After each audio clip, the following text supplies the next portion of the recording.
So for them to pretend to be more graceful and better than us at all times, and then sort of come out with this January 6th also nonsense, while President Trump is the one that sticks to exactly what Americans want to hear about because it's what they're feeling. He's not saying, disregard what you're feeling, I'm going to tell you what to feel and think. He says, yep, we are all feeling this right now, taking advantage of every moment. Talk about efficacy. The difference is staggering.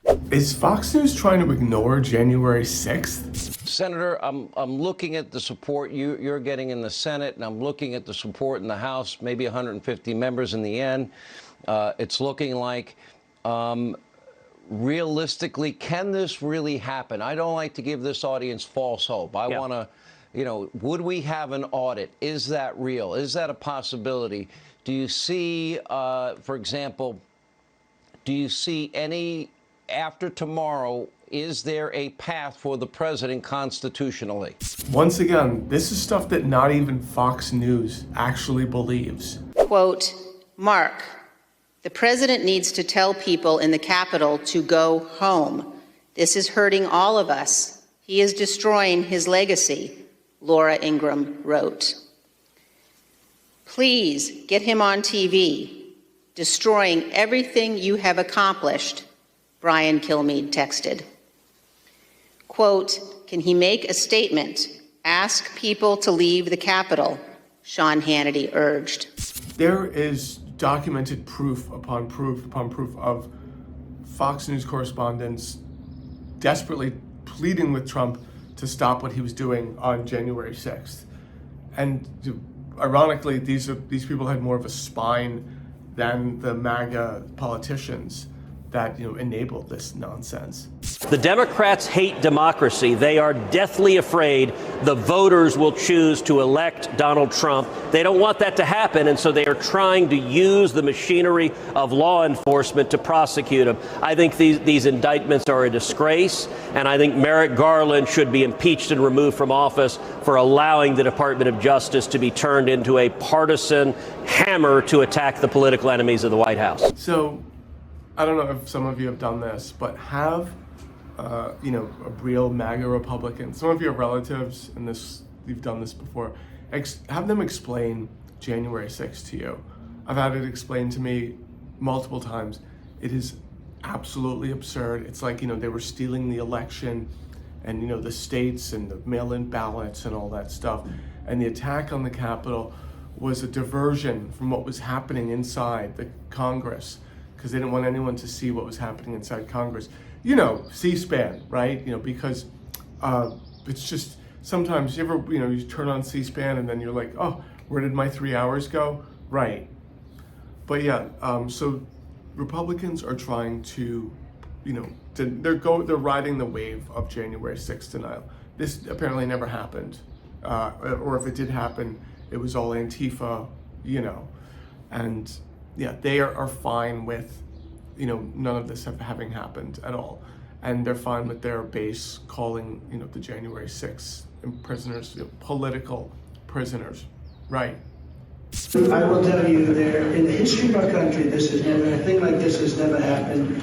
We've become a fascist country, we've become a Marxist country, we've become a communist country in so many different ways, but we're going to take it back. With you at my side, we will demolish the deep state. We will expel the warmongers from our government. We will drive out the globalists. We will cast out the communists, Marxists, and fascists. I was at January 6th. I was at Capitol Hill on January 6th.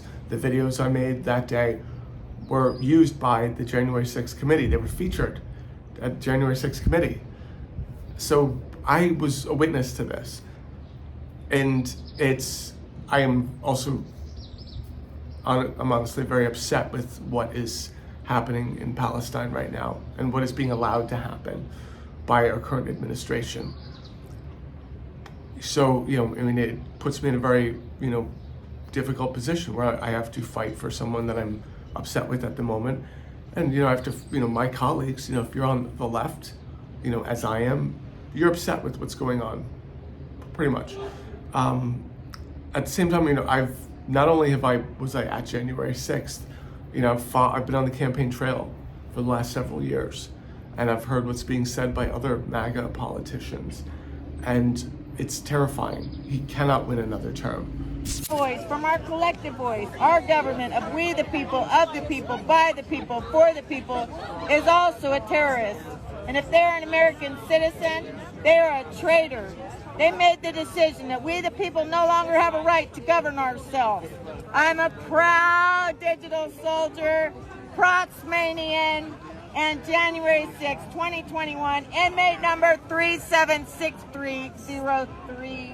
I mean, the bottom line is that Trump had, these were conservatives that would grift and enrich themselves while in public office, but at the end of the day, they believed in our democratic system of governance, and they didn't let him do a lot of the things that he wanted to do. He wanted to just, be this authoritarian dictator, and he wasn't allowed to, because there were people that were very far right that wanted the same things, close the border, separate families, and all that. I think terrible people, but at the end of the day, they did not want to subvert democracy for him. In his next term, he plans on filling, top to bottom with just with MAGA loyalists that will let him do anything. Like that fun story about how he just wanted to send tanks into protests. And there were, really, nasty far-right people in charge of law enforcement. They were like, yeah, we actually can't do that. And he was like, why not? Like, stuff like that, which is terrifying. Like that there's people that he was too fascist for, the, far-right people in his own administration. So he can't win a second term.